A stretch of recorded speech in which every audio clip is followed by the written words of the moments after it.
Hello दोस्तों, welcome to our tutorials. आज के वीडियो में हम बात कर रहे हैं बैंडविड्थ की। नेटवर्क कम्युनिकेशंस को समझने के लिए बैंडविड्थ एक बहुत ज़रूरी टॉपिक है।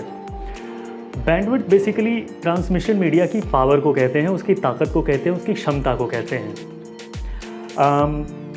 चाहे आप कोई भी ट्रांसमिशन मीडिया ले लें, whether that is a wire of wired media और it is a wave of wireless media, तो कोई तार हो, कोई तरंग हो, bandwidth is always there. Bandwidth basically, जैसा मैंने कहा, ये क्षमता को कहते हैं। तो थोड़ा सा इसे समझने के लिए ना आपको सिग्नल्स की फ़िज़िक्स की तरफ जाना होगा, जिसमें हमने ये चीज़ें पढ़ी हुई हैं दैट अगर किसी तार के अंदर जा रहे किसी इलेक्ट्रिकल सिग्नल की भी बात, तार के अंदर इलेक्ट्रिसिटी चलेगी और तो कुछ चल रहा नहीं है। तो तार के अंदर इलेक्ट्रिसिटी अगर चल रही है तो वो भी तरंगों के रूप में चल रही है। There is also a wave travelling within a wire. और अगर हम वायर को छोड़ के वायरलेस में चले आएँ तो वहाँ तो खुलेआम तरंगों की बात होती है। There is radio wave, there is microwave, there is infrared, everything is there. तो वहाँ भी तरंगे हैं, तारों के अंदर भी तरंगे ही हैं। तो आप बस ये कह लीजिए कि तरंगों के माध्यम से ही जाना है और कोई तरीका ही नहीं है। If data has to travel from point A to point B, it has to find a signal. तो एक सिग्नल लाया जाएगा, सिग्नल के ऊपर डेटा को रखा जाएगा, सिग्नल जाएगा, डेटा को भी ले जाएगा। बट वो सिग्नल चलेगा किसके सहारे? वो सिग्नल चलेगा किसी तरंग के सहारे, whether it is going through a wire और it is going through open air और वायरलेसली। तो तरंगों, अगर हम बात कर रहे हैं कि सिग्नल्स तरंगों के ज़रिए ट्रैवल करते हैं, तार के अंदर भी तरंगे ही हैं, तार के बाहर भी तरंगे ही हैं, तो अल्टीमेटली तो तरंगे ही रही ना, फिर तरंगों की ही बात करनी है। Let's talk about waves. Waves की बहुत सारी प्रॉपर्टीज़ होती हैं जिनके ज़रिए वेव्स को पहचाना जा सकता है या उनको डिफ्रेंशिएट किया जा सकता है। There is amplitude, which is how high is the crest, how deep is the trough.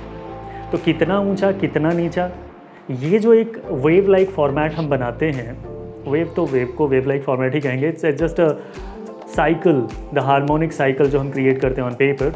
तो उसमें एम्पलीट्यूड का मतलब हम क्या समझते हैं कि कितना हाई क्रेस्ट है, कितना डीप ट्रफ है, ये एम्पलीट्यूड को दर्शाता है। इसके बाद आती है फ्रीक्वेंसी। इन 1 सेकेंड कितनी साइकिल्स पूरी हो जा रही हैं, this is what we call as frequency. Period की बात करें तो ये फ्रीक्वेंसी का रेसिप्रोकल है, फ्रीक्वेंसी का बिल्कुल ही ऑपोजिट है। एक साइकिल पूरा करने में कितना टाइम लगता है, दिस इज पीरियड। एक सेकंड में कितनी साइकिल्स हो गई, इज अ फ्रीक्वेंसी। एंड एक साइकिल को पूरा करने में कितना टाइम लगा, is period. Then there comes wavelength. Wavelength बिल्कुल ही एक अलग सी प्रॉपर्टी है।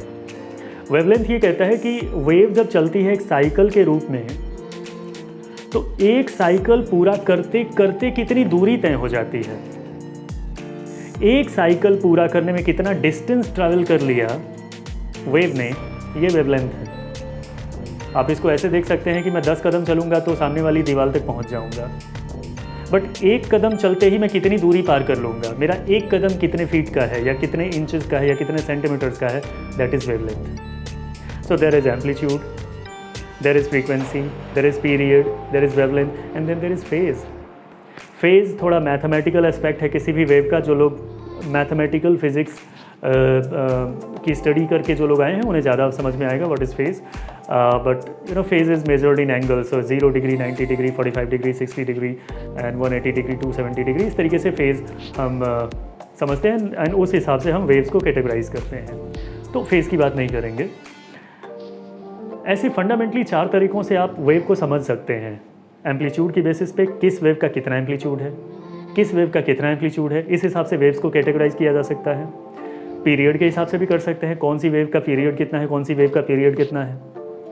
आप फ्रीक्वेंसी पे भी जा सकते हैं, कौन सी वेव का फ्रीक्वेंसी कितना है, कौन सी वेव की फ्रीक्वेंसी कितनी है। वेवलेंथ पे भी जा सकते हैं, कौन सी वेव की वेवलेंथ कितनी है, कौन सी वेव की वेवलेंथ कितनी है। तो कैटेगराइजेशन इन 4 तरीक़ों से किया जा सकता है, but mostly and most conveniently frequency का कैटेगराइजेशन सबसे ज़्यादा सोचा, समझा, जाना, पढ़ाया जाता है।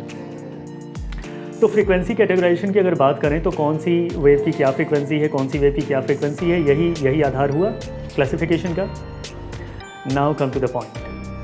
वेवलेंथ का मतलब ये, सॉरी बैंडविड्थ, बैंडविड्थ का मतलब ये हुआ कि किसी भी media, transmission media, whether it is a wire और that is a sort of wave और समथिंग, किसी ट्रांसमिशन मीडिया की कैपेसिटी क्या है।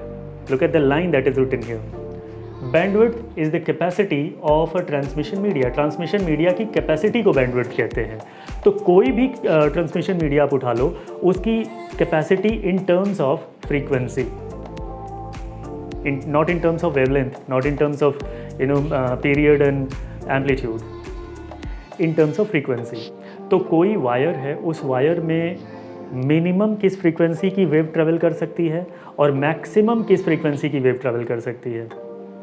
So the difference between the minimum and the maximum frequencies that are supported by that transmission media is what we call bandwidth. और यही तो क्षमता हुई ना। तो अगर इस हिसाब से मैं अपनी क्षमता की बात करूं, मैं सबसे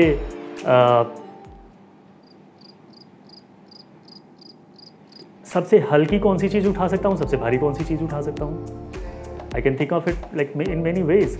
तो बहुत तरीक़ों से आप इसे प्रैक्टिकलिटी में सोच सकते हैं, लेकिन यहाँ तो बात करनी है इन ऐसी चीज़ों के बारे में जो हमें नज़र ही नहीं आती, तरंगें नज़र नहीं आती। तो हम तरंगों के बैंडविड्थ की बात कर रहे हैं। बैंडविड्थ कहते हैं किसी भी ट्रांसमिशन मीडिया के मिनिमम और मैक्सिमम फ्रीक्वेंसी सपोर्ट के डिफरेंस को।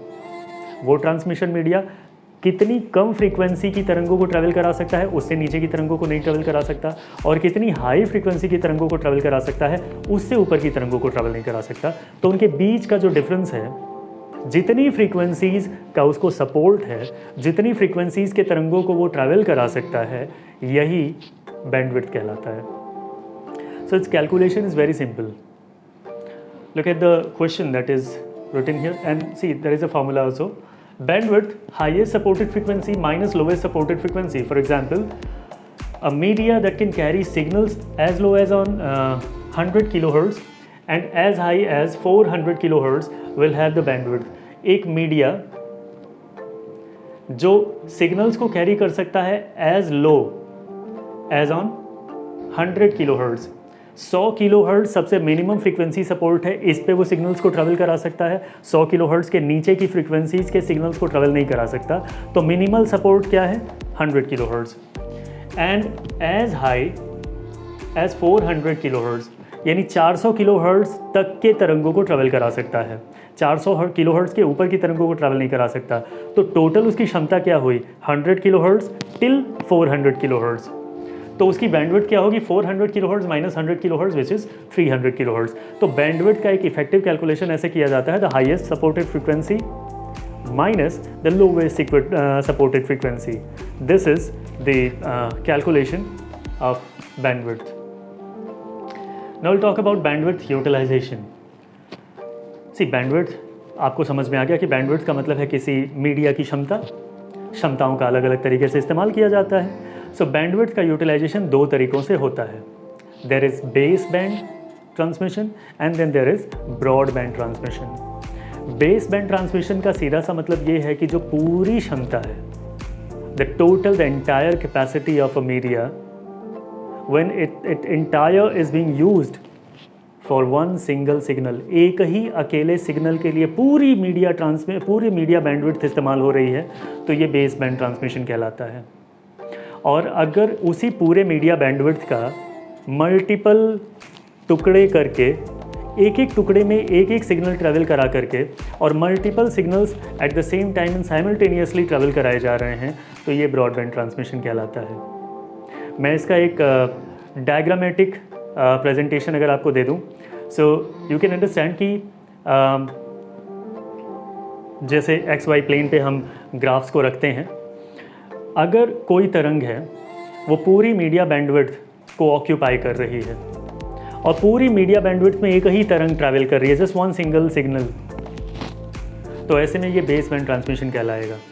लेकिन अगर पूरी मीडिया बैंडविड्थ के मल्टीपल छोटे छोटे टुकड़े कर लिए जाएं और एक टुकड़े में एक तरंग ट्रैवल कराई जाए, दूसरे टुकड़े में दूसरी सिग्नल ट्रैवल कराया जाए, तीसरे में तीसरा सिग्नल ट्रैवल कराया जाए, तो आप समझ सकते हैं कि ये बन जाता है ब्रॉडबैंड ट्रांसमिशन। एंड एवरी टुकड़ा that we talked about, every टुकड़ा ऑफ दैट बैंडविड्थ को जितने टुकड़ों में बांट दिया अलग अलग सिग्नल ट्रैवल कराने के लिए, एवरी टुकड़ा is called as a channel. And that is how this channel word comes into the scene.